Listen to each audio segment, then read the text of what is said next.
get the strength from Lord Nityananda in order to fulfill our spiritual lives and practice Krishna consciousness.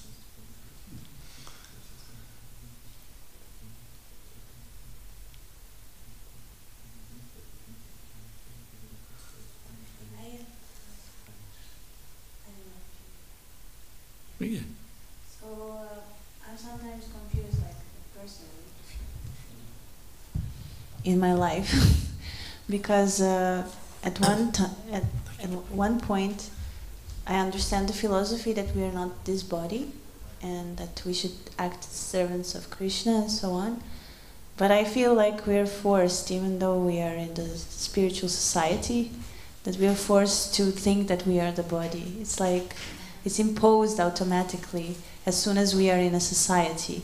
And even if we are in the spiritual society, like even if you try to live by the philosophy and everything, and I know it's internal, but sometimes it's like if you are in the association of the sadhakas, they even, like for example, before Krishna consciousness, I was not so reminded of my gender, for example, as I am here. So it's a little bit confusing, like how to deal with that, actually. Yeah.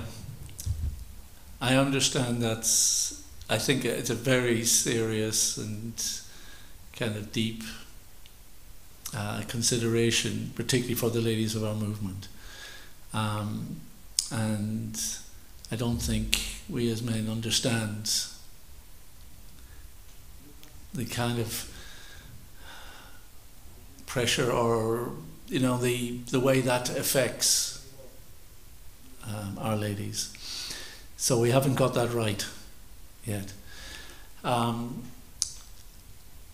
It's the only thing I could offer, and I don't know if this is of any help at all, is that we have social kind of norms or cultures that arise from different aspects of being this body or of having a particular body, and probably the most prominent is the gender one.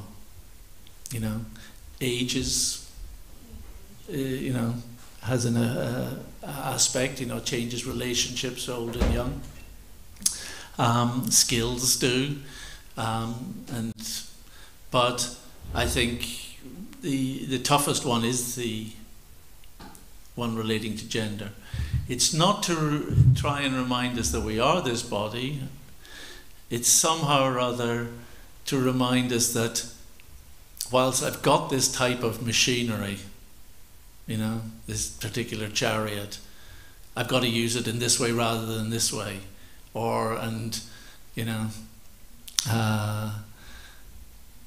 So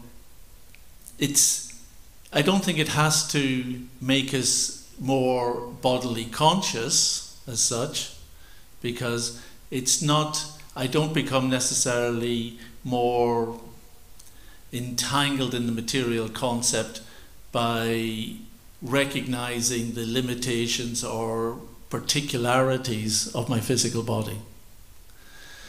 Because our meditation is just whatever I've got, I'm going to use it, as best as possible in the most appropriate way. And there's things that I can or should do with, in my service with this particular body, and there's other things that I probably shouldn't do, But it's not meant to make me more thinking I am this body. I think it's more like Prabhupada was saying, you've got a car, you can drive well.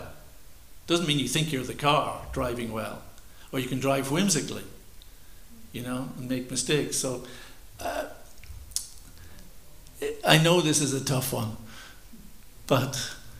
Yeah, I understand. But it's not only the gender, it's like you said, the age and so on, but it's just so visible. And then, I don't know, I think about it since I came to Krishna consciousness, like why is this so much emphasized?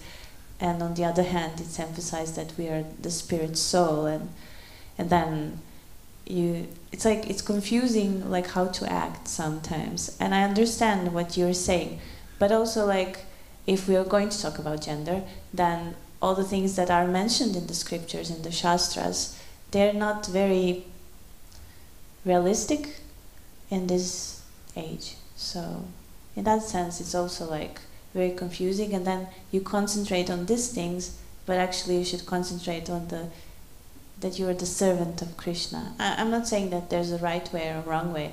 I'm just saying that sometimes it's quite confusing, because I personally, when I read Srimad Bhagavatam, I definitely don't fit any role of the of anyone there. So I have these questions. Yeah, sometimes like, I'm not sure how many of us fit into the descriptions. When you read, the chapter I'm reading from is instructions for civilized human beings, we're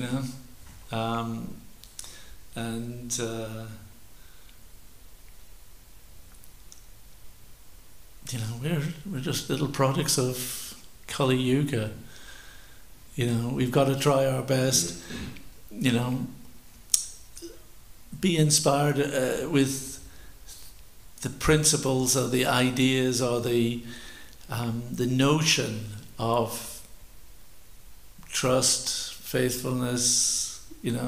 These are principles that we don't have so well in human society anymore, amongst anyone. And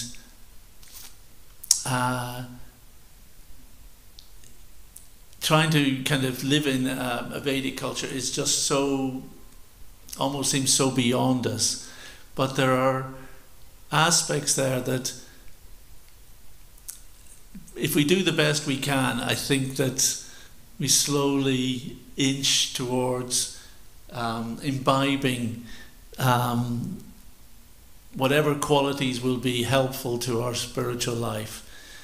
I'm going to give a little example where I just cannot understand how this type of cultural consciousness, coming from the Vedas or from Indian kind of culture, is possible.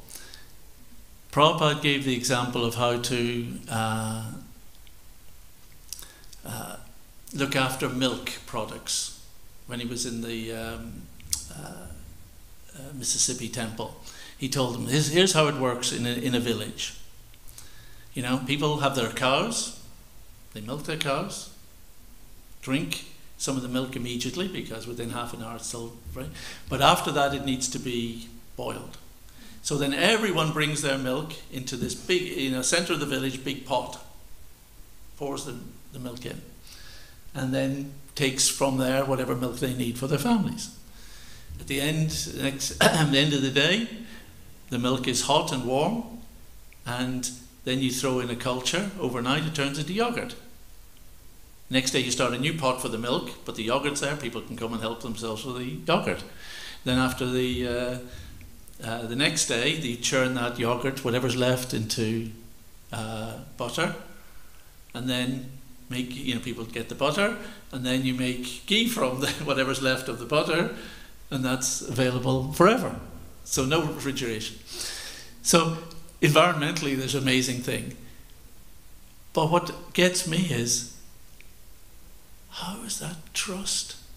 How is that cooperation? How does all that work? People are willing to cooperate and, take what they need and contribute and not worry about it and be happy.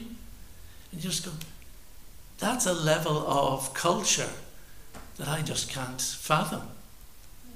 So I know when I read the Bhagavatam, it's a level of culture that I can't fathom. And I don't know how I could ever fit into that culture, But all we can do is, when we have devotees cooperating in service to Krishna, in Sankirtan, in service to the deities, in cooking feasts and preaching, that's even higher than that culture.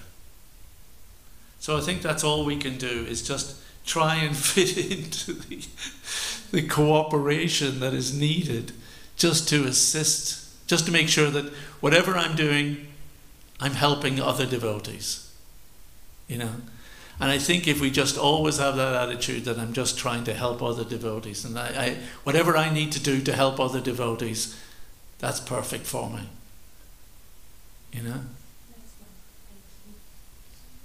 Hare Krishna. Okay. I think we can conclude, but thank you very much. Hare Krishna. Glories to Srila Prabhupada. Grantaraj Srimad Bhagavatam ki jai. Srila Prabhupada ki jai. Hare Krishna.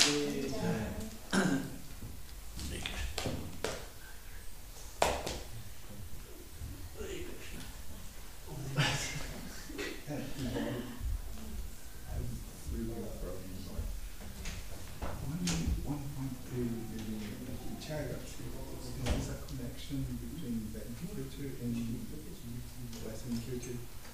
One first spring that we learn in philosophy